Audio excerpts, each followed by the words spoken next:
Bonjour à tous, ravi de vous retrouver pour ce Morning Echo du mardi 12 mai 2020. Double photo du jour, d'abord bien entendu la vie qui reprend doucement puisque le déconfinement a eu lieu hier, mais même s'il y a encore pas mal de commerces fermés qui ouvriront aujourd'hui, finalement la majorité des Français ont joué le jeu des gestes barrières, on ne peut que s'en réjouir. Et puis Bill Gates qui signe une belle interview donc dans le Wall Street Journal, donc le fondateur de Microsoft qui a entamé depuis quelques années donc une carrière de entre guillemets de philanthropiste, et bien renourri quelques degrés. Il avait prédit donc que le principal risque pour la planète était une pandémie et il veut encore accélérer donc ces investissements pour lutter contre tout risque sanitaire à travers le globe. Tout ça dans un contexte, vous voyez, où les marchés ont finalement réagi de manière assez éparse, baisse mais toutefois limitée en Europe, et puis aux États-Unis, hausse donc pour les valeurs technologiques, légère baisse pour le Dow Jones. Tout ce contexte où finalement eh bien, de nombreux économistes prévoient une reprise en swoosh, le signe qui a fait tant de la valeur de Nike notamment, ça veut dire une reprise progressive de l'activité qui pourra prendre plusieurs années pour retrouver donc le niveau de production nationale d'avant pandémie.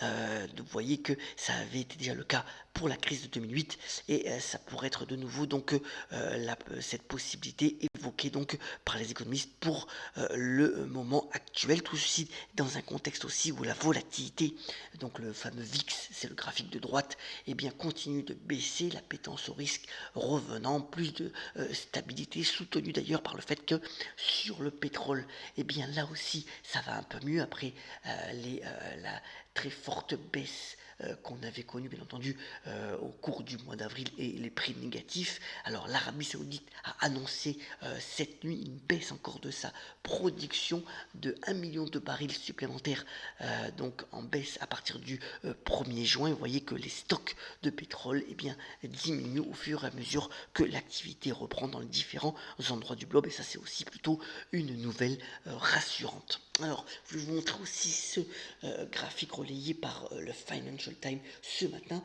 Alors, toujours les fonds value, c'est-à-dire les fonds qui investissent dans des valeurs où les professionnels considèrent que les prix donc des actions ne reflètent pas la vraie valeur d'entreprise. Eh bien, toujours pas d'intérêt pour ce genre de fonds par les investisseurs qui continuent à privilégier les valeurs de croissance et les valeurs à potentiel, comme notamment les GAFA, c'est-à-dire les grosses valeurs Internet que sont Google, Amazon, Facebook, Apple et autres, Microsoft. Et voilà, donc les valeurs value sont toujours délaissées par les investisseurs. On ne voit pas pour le moment de retournement de tendance à court terme.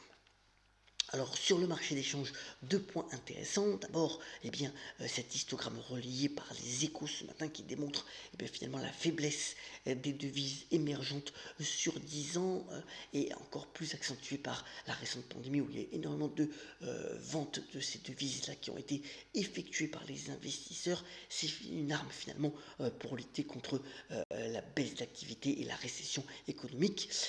On verra si c'est une arme efficace pour la prochaine séquence économique qui va venir. Et puis, dans le contexte actuel de confinement, eh bien, il y a eu de plus en plus d'intérêt pour le marché du forex. On avait déjà dit que sur les marchés, donc sur la bourse, eh bien, il y avait eu aussi une hausse, donc un engouement des particuliers pour boursicoter. Eh bien, c'est aussi le cas sur donc le marché d'échange, notamment donc avec l'euro-dollar qui est le plus traité, même si, comme le démontrent de nombreuses études, eh bien, c'est pas facile de gagner de l'argent sur ce segment d'activité, même si, voilà, vous voyez, les différentes plateformes font état d'une hausse donc du nombre de comptes en ligne ouverts, notamment donc sur le Forex. Alors troisième halving, c'est le terme donc particulier qui est employé pour le Bitcoin, c'est-à-dire qu'en fait il y a une réduction de la production de Bitcoin qui s'est mise. C'est la troisième fois que c'est le cas. Alors vous savez que en tout sur la monnaie virtuelle il y a 21 millions de Bitcoins qui seront en circulation. On est déjà donc à 18 millions. Alors ce processus technique qui réduit donc l'offre possible de Bitcoin 2 pourrait avoir un effet sur le prix, mais les avis sont extrêmement partagés. Certains pensent que ça va augurer d'une nouvelle hausse phénoménale du prix de la monnaie virtuelle. D'autres, au contraire, ils prévoient un effondrement. Donc, on est vraiment dans un instrument qui reste très très spéculatif et préservé aussi aux investisseurs les plus avisés et les plus sportifs. Alors j'ai remis l'agenda bien entendu de la semaine, pas beaucoup de chiffres économiques, c'est surtout focalisé sur vendredi avec la production industrielle et la consommation aux États-Unis et en Chine. En revanche, pas mal de résultats de société qu'on va commenter progressivement au fur et à mesure de la semaine. Under Armour, notamment l'équipier sportif, a publié des résultats en deçà des estimations hier. Alors, pour ce qui est donc de l'actualité des entreprises, d'abord sur le secteur aéronautique, eh bien, le patron de Boeing, donc David Calhoun, prédit donc une reprise des compagnies aériennes au niveau de leur activité, non pas pour 2020 mais pour 2021, et donc les commandes ne suivraient qu'à partir de ce moment-là. Il est assez pessimiste donc pour le secteur aéronautique, tout comme d'ailleurs Safran. Vous savez que Safran, c'est le motoriste français, l'un des fleurons du CAC 40. La valeur a baissé de près de 50% depuis son plus haut atteint en ce début d'année 2020. Safran a annulé son dividende bien entendu au titre de l'année 2019 et on attend donc le plan massif d'aide à l'aéronautique. C'est un secteur important pour la France, pour la croissance française. Donc ce plan-là devrait être dévoilé dans les prochains mois, mais il est assez important donc pour ce secteur à suivre bien entendu.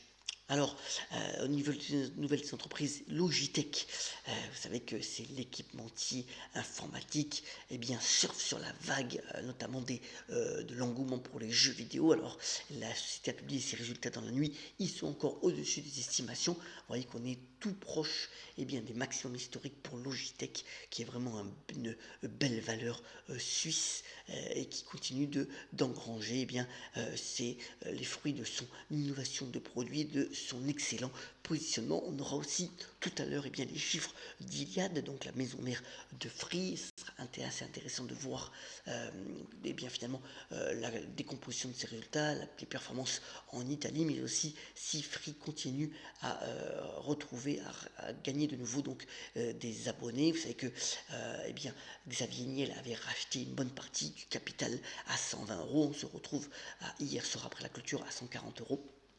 On verra finalement si le pari du fondateur de Free a été plutôt gagnant. Alors, c'était aujourd'hui normalement qu'on devait avoir la première montée des marches du Festival de Cannes. Bien, il n'aura pas lieu de manière physique, mais enfin, Thierry Frémaux, son directeur général, a fait état de plusieurs annonces. D'abord, il y aura un label Cannes 2020 qui sera annoncé en début juin, des films qui sortiront entre finalement cet été et 2021. Et qui recevront le label Cannes 2020. Certains réalisateurs ont reporté finalement la sortie de leur film, comme Paul Verhoeven pour son film Bénédicte avec Virginie Efira, pour pouvoir concourir à la compétition en 2021. Il y aura un marché du film virtuel entre le 22 et le 26 juin. Tout se passera via les plateformes internet. Et puis le festival du film espère bien que Spike Lee, qui aurait dû être le président du jury, remplira pour 2021 et le sera de nouveau, lui qui devait aussi en profiter pour présenter son nouveau film. Espérons que tout ça se passera donc pour l'année prochaine. Terminons ce Morning Echo par la citation du jour. Elle vient du grand auteur Gabriel Garcia Marquez qui a notamment déclaré: la vie n'est pas ce que l'on a vécu, mais ce dont on se souvient et comment on se souvient. Passons une excellente journée, soyons solidaires, ayons la pêche et respectons les gestes barrières afin de bien continuer ce déconfinement. Et on se retrouve très prochainement pour un nouveau Morning Echo. Très bonne journée à toutes et à tous.